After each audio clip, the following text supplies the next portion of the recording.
தீபாவளி நெருங்கும் வேளையில் கடந்த காலங்களை காட்டிலும் தற்போது பட்டு சேலைகளின் ஆர்டர்கள் அதிகரித்திருப்பதாக சின்னாளப்பட்டி நெசவாளர்கள் மகிழ்ச்சி தெரிவிக்கின்றனர்.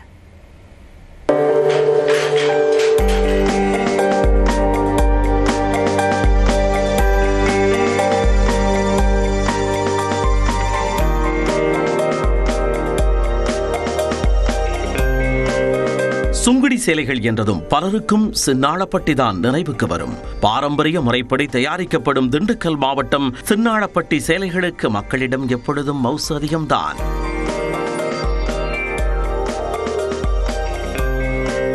சுங்குடி சேலைகளை தாண்டி பட்டு, கோரப்பட்டு, காட்டன், பூனம் என விதவிதமான சேலைகள் தயாரிக்கப்பட்டு வந்த சின்னாளப்பட்டியில் கடந்த சில ஆண்டுகளாக தொழில் நலிவடைந்து போனது.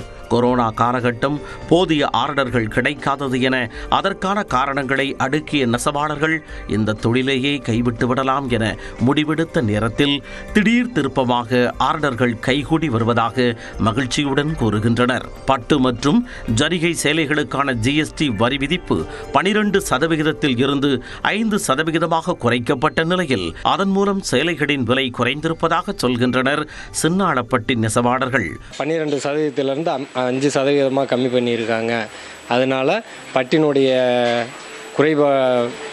விலை குறைப்பினால இப்போ எங்களுக்கு இரவும் பகலாக நாங்கள் வேலை பார்த்துக்கிட்டு இருக்கோம். போன ஆண்டை விட இந்த வருஷம் இங்கே இருக்கிற மக்கள் எல்லாத்துக்குமே நல்ல முறையில் தொழில் ஓடுது. ஜிஎஸ்டி அதிகமாக இருந்து இப்போ கம்மியானதுனால நாங்கள் அதிகமாக வேலை பார்த்துக்கிட்டு இருக்கோம். கைத்தறி நெசவு இப்போ அதிகமாக கிடைக்கிது. எங்களால் வேலை ராத்திரி பகலுமா பார்த்துக்கிட்டு இருக்கோம்.